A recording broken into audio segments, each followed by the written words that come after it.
काम करना नहीं चाहता, नहीं चाहता, नहीं। जो भी लड़ाई लड़ूंगा, बड़ी लड़ूंगा, छोटी नहीं लड़ूंगा। और आज के बाद जो तुम मेरे से कह दोगे कि बेटा इस मुद्दे पर लड़ाई लड़, हम तेरे साथ हैं, मैं इतना भरोसा देना चाहता हूं कि मैं मेरी अंतिम सांस तक चाहे मेरी जान चली जाए, लेकिन बारेगांव खटाना परिवार का कभी नाम कम होने से मैं नहीं करूंगा, नहीं करूंगा। तो हमेशा इसके लिए प्रयास करता हूं। बाबू महाराज के मेले में एक दो बार गया था, तो जगन गुर्जर जी के बड़े बड़े भाई लाल सिंह जी, वो बाबू महाराज के भगत हैं, उनसे छोटे पान सिंह जी हैं, तीसरे नंबर के जगन और चौथे का पप्पू है। तो जब मुझे अचानक एक बार जगन जी मिले, तब उन्होंने मेरा गोवर्धन की परिक्रमा दे रहा हूं, मैं तुरंत यहां से रवाना हो रहा हूं। मैं जब जयपुर से रवाना हुआ, मेरी गाड़ी को अजमेर के टोल पर पुलिस वाले पीछे लग गए। मैं गाड़ी में से उतर के गांव में छुप गया। भूपेंद्र रात के 12 बजे जाकर के मुझे अपनी गाड़ी में बैठा करके अजमेर की तरफ लेकर के गया। दूसरे दिन हम लोग अजमेर में पहुंच गए। ये जगन अकेला नहीं मिला है, जगन को तो जेल में मार के चेक किया है कि जगन के मरने पर भी अगर गुर्जर सोते रहे तो कितने गुर्जर जो जेल में जाएगा उसको ऐसे ही मारा जाएगा। मैंने तय कर लिया था कि जगन को अब न्याय दिलाने का समय, वहां से हम आवाज बने। जब मैं आवाज बना तो मुझे पता था कि मेरे साथ मेरा बारेगांव खटाना परिवार और पूरा गुर्जर समाज। और आपने वो नजारा देखा होगा। मेरा मन तो ये था कि मैं आज राजस्थान के मंत्रियों को बुलाऊं, लेकिन कुछ ऐसे ही ऊंची नीची हो गई और मैंने कलेक्टर एसपी को वहीं बुला करके ये कह रहा, इन बातों को लेकर के हमने अब आखिरी हमारी मांग सीबीआई की मांग रखी है। और ये ताकत मेरी अकेले की नहीं है, मैं आपकी आवाज हूं। और एक बात और कहना चाहता हूं, बारेगांव खटाना परिवार का जो मेरा अगर रिश्ते में बाबा लगता है, आज से मैं उन सबका नाती हूं। जो मेरे रिश्ते में काका लगता है, मेरे पिता से बड़ा ताऊ है, मैं उन सबका बेटा हूं। मेरे सब बाबा है, सब बाप है। जिनका रिश्ते में भाई लगता हूं, उनका मैं भाई हूं। और जो मेरे बच्चे हैं, वो तमाम मेरे बच्चे इस भावना के साथ मैं लड़ना चाहता हूं, मैं लड़ना चाहता हूं। बस इसी आशीर्वाद लेने के लिए आज आपने जो मुझे प्यार सम्मान दिया, इसका मुझे सदैव जीवन भर तक एहसान रहूंगा। राम राम साहब।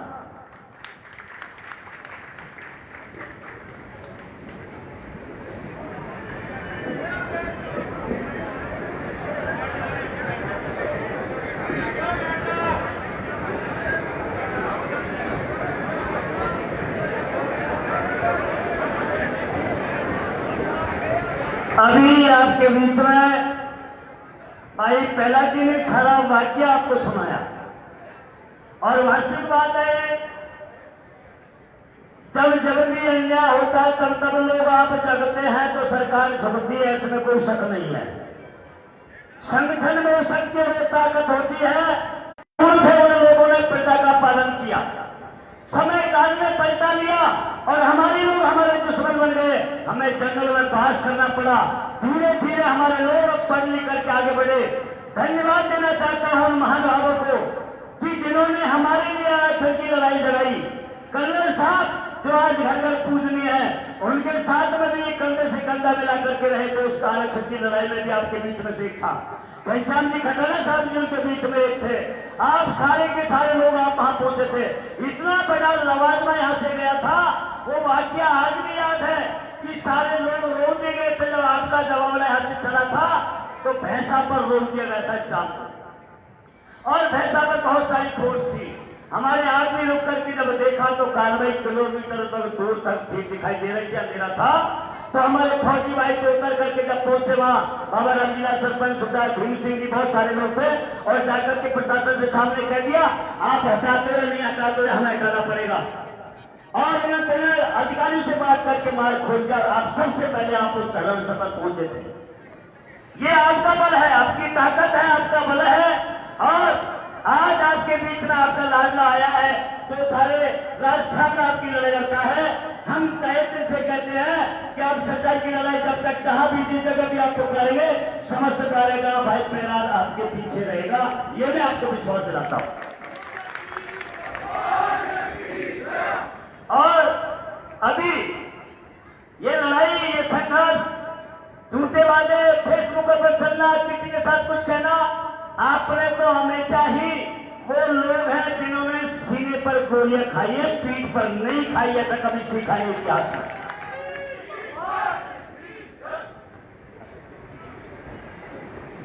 अब मैं अनुरोध करना चाहूंगा, भाई आसाराम जी जगन जी के सुपुत्र हैं, वो अपने भाव, अपने विचार आपके बीच में रखें और गौर से आप सुनेंगे। भाई आसाराम जी।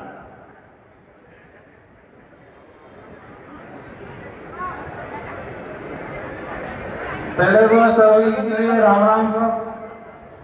मैं तो यही मुझे लेकर आया हूँ, आपने मेरे पिताजी को जीवन दान दिलाया था और मेरे पिताजी को आप सीबीआई जांच कराएं। मैं वही लेकर आया हूँ कि आप मेरे पापा जी को न्याय दिलाएंगे, क्योंकि वो बहुत चाहते थे कि 12 ग्राम बढ़ाने मेरे साथ हैं और आपका ऐसा मरते दम तक वो यही कह रहे थे 12 ग्राम बढ़ाने का मुझ पर बहुत एहसान है। मुझे समाज से उन्होंने ही लड़वाया था। धन्यवाद। मैं यही चाहता हूँ आप मेरे पापा जी की सीबीआई जांच करवाएं।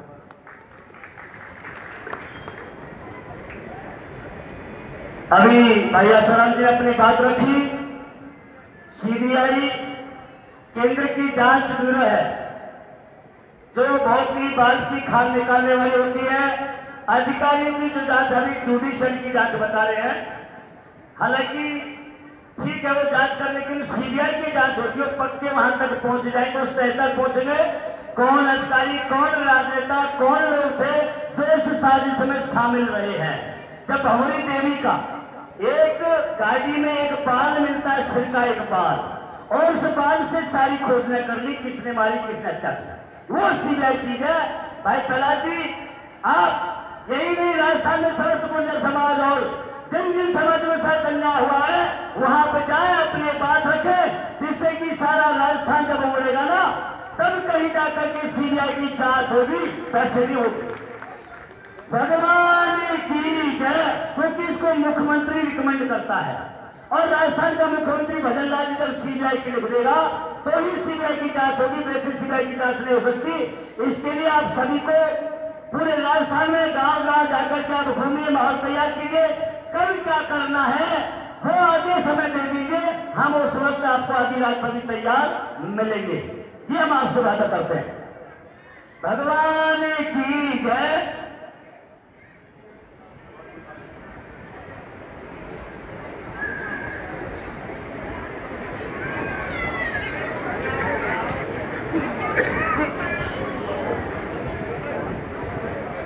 ये बहुत अच्छी बात है और स्वाभाविक भी है। आसाराम जी भाई के जो विचार हैं हम उसका सम्मान करते हैं।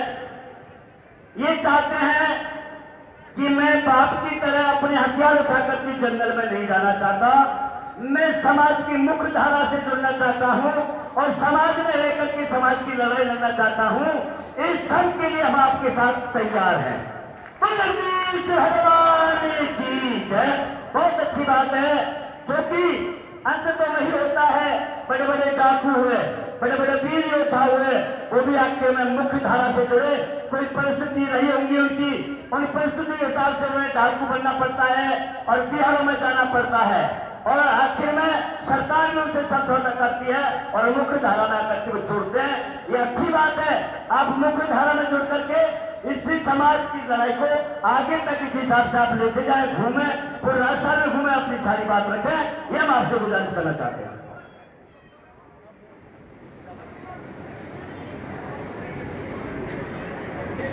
अब आपका पुनः हम हाथ प्रकट करते हैं और साथ ही आशा करते हैं आप गांव गांव जहां जो अभियान में लगे हुए हैं आप उसी कार्य में लगे रहें और आपका तहे दिल से पुनः आभार प्रकट।